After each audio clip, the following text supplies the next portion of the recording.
Le premier thème qu'on va aborder, c'est la gestion de la commune. Et vous avez vu, c'est ce qui avait lancé la campagne, et même bien avant la campagne. La liste Ensemble d'Yvon Chamonix a soulevé le problème de l'endettement. Et il est vrai que si le projet qu'on porte est un projet ambitieux, la première chose à régler, ça se trouve être les finances. Donc je vais passer la parole à Jean Fabre, qui va vous expliquer.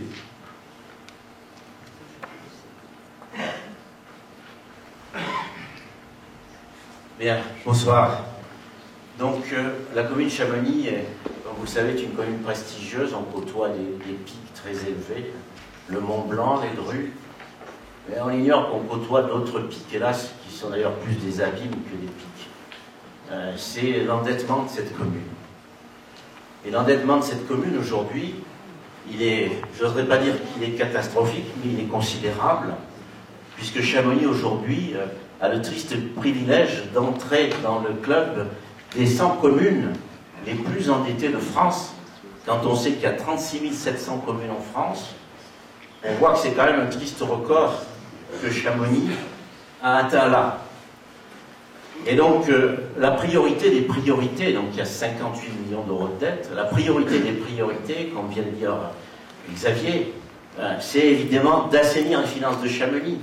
On peut avoir un grand projet à côté, à moyen, long terme, mais effectivement, il faut absolument qu'on assainisse en priorité ses finances, ce que n'a pas fait l'équipe en place, puisque dès les années 2000, aussi bien la trésorerie générale que la Chambre régionale des comptes avaient déjà souligné, attiré l'attention des élus sur l'endettement déjà beaucoup trop élevé de la commune, et que cet endettement a continué à grimper au cours des années, et même au cours de la dernière mandature, de plus d'1 million d'euros par an. Et donc, c'est ce que je vais chercher à vous expliquer en utilisant des chiffres qui ne sont pas contestables, parce que ce sont ceux du ministère de l'économie. Parce que sur les chiffres, vous savez, d'endettement, on peut sortir beaucoup de choses, on ne sait jamais de quel chiffre on parle, si c'est l'endettement de la commune, puis celui de la communauté de communes, l'endettement du budget général et celui des budgets annexes.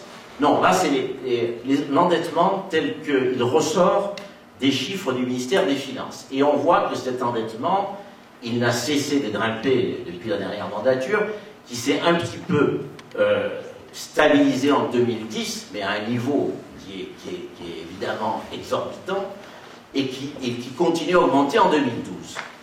Alors, ce qui est intéressant, c'est de voir ce que représente cet endettement par habitant, c'est-à-dire l'encours de cette dette. Cette dette, c'est ce que doit, c'est 58 millions, c'est ce qu'on doit aux banques, aussi bien le capital que les intérêts. Et ce qui est intéressant à regarder, c'est l'endettement par habitant, et le comparer à la moyenne nationale. Et donc cet endettement par habitant, vous voyez, est supérieur à 6 000 euros, alors que la moyenne nationale, il est de l'ordre de 600 euros. C'est-à-dire que le citoyen, l'administré chamonniard, est 10 fois plus endetté que la moyenne nationale au niveau de sa commune. Voilà. Alors, alors après, on peut regarder aussi ce qu'on appelle l'annuité, c'est-à-dire le remboursement, le ministère de l'économie et des finances, le remboursement de ce qu'on doit aux banques dans l'année, aussi bien en capital qu'en intérêt. Et là aussi, on voit que il n'y a même pas de pause là, que ça ne cesse de grimper depuis 2008, cet endettement. Et là encore, on peut le comparer avec l'endettement moyen par habitant au niveau de l'annuité de la dette. Alors c'est le graphique suivant. Voilà. Donc vous voyez que cet endettement au niveau de l'annuité du remboursement par an, il est de près de plus de 800 euros, 880 euros, alors que l'endettement par habitant du remboursement de l'annuité se situe à 88 euros. Donc là encore, c'est 10 fois plus, ça confirme au niveau de l'annuité, ça confirme l'encours de la dette, donc c'est 10 fois plus important que la moyenne nationale. Donc véritablement, il y a une préoccupation majeur sur cette question. Alors, je vous ai donné les chiffres jusqu'à 2012. Pourquoi? Parce qu'on parle beaucoup du budget 2013, sauf que c'est difficile d'en parler aujourd'hui parce que le compte administratif 2013, c'est-à-dire les comptes tels qu'ils sont définitivement arrêtés en recettes et en dépenses de l'année 2013, on ne les connaît pas encore. Ils seront arrêtés définitivement quand ils seront votés au mois de juin prochain. Alors, beaucoup disent sur l'année 2013, on peut dire ce que l'on veut. L'équipe sortante déclare que sur l'année 2013, il va y avoir 6 millions d'euros d'économies, et donc on va diminuer la dette de 6 millions d'euros. Alors très honnêtement, il n'explique pas comment ils vont diminuer la dette. Deuxièmement, très honnêtement, que ce soit une entreprise, que ce soit une collectivité publique, que ce soit même une famille, un endettement aussi considérable de près de 10%, c'est un tour de prestidigitateur.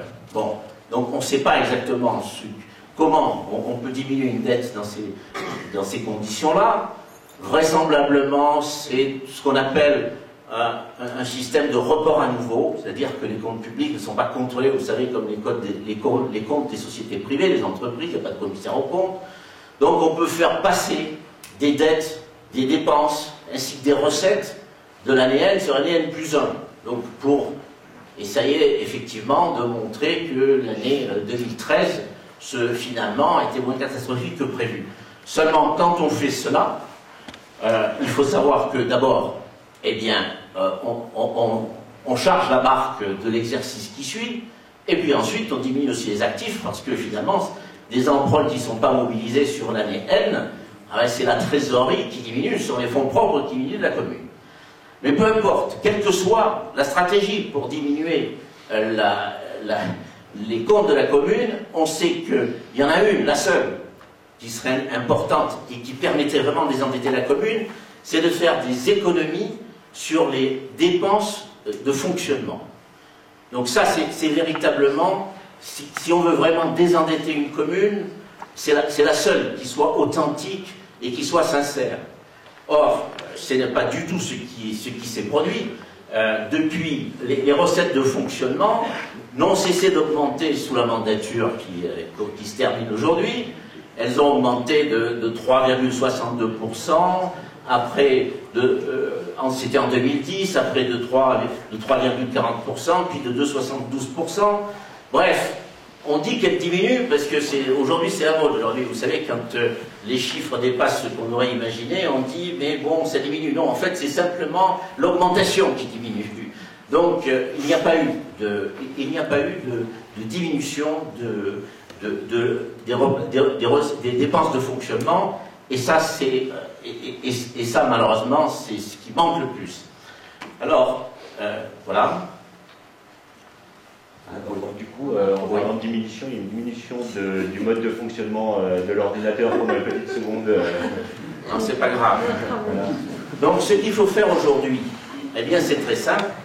Il faut augmenter, il faut qu'on puisse imposer une diminution des dépenses de fonctionnement, et il faut augmenter la capacité d'auto-investissement, d'autofinancement de la commune. L'autofinancement, c'est quoi? C'est tout simplement, vous connaissez ça tous, c'est l'excédent des recettes courantes sur les dépenses, et donc des recettes de fonctionnement sur les dépenses de fonctionnement. Et cet excédent, généralement, il permet deux choses. Il permet de rembourser l'annuité de la dette, mais il doit être bien supérieur pour permettre aussi d'éviter de recourir à l'emprunt et d'endetter un peu plus la commune. Parce que cet autofinancement, aujourd'hui, il est très limité. Il ne représente que 14% du budget, alors que par exemple sur les ouches, l'autofinancement c'est 28%, alors que Saint-Gervais c'est 24%. Donc 14%, ça permet tout juste d'équilibrer, de rembourser les dettes, l'annuité de la dette, la dette en capital. Bon, et ça permet de dégager 500 000 euros, 1 million d'euros en plus. Mais c'est ridicule pour une commune quand même dont le budget est important, et ça ne permet pas effectivement ça ne permet pas de continuer un niveau d'investissement qui était celui de la commune il y a encore quelques années. Parce que c'est là le problème. C'est que comme cette commune croule sous la dette, comme elle est endettée, eh bien l'ajustement s'est fait comment? On n'a pas diminué les recettes de les dépenses de fonctionnement. Mais qu'est-ce qu'on a été obligé de diminuer? On a été obligé de diminuer les dépenses d'investissement. Or, c'est ce qu'il y a de plus grave, parce que la dépense, vous savez, c'est comme il y a une mauvaise dépense et une bonne dépense, comme un bon et mauvais cholestérol. La mauvaise dépense, c'est malheureusement une dépense de fonctionnement, la bonne dépense, c'est une dépense d'investissement. Et donc, ces dépenses d'investissement ont chuté inexorablement depuis quelques années. Elles sont passées d'environ 13 à 14 millions d'euros, aujourd'hui à 7 millions d'euros pour le budget général. Et ça a été l'ajustement, malheureusement, catastrophique de cette commune.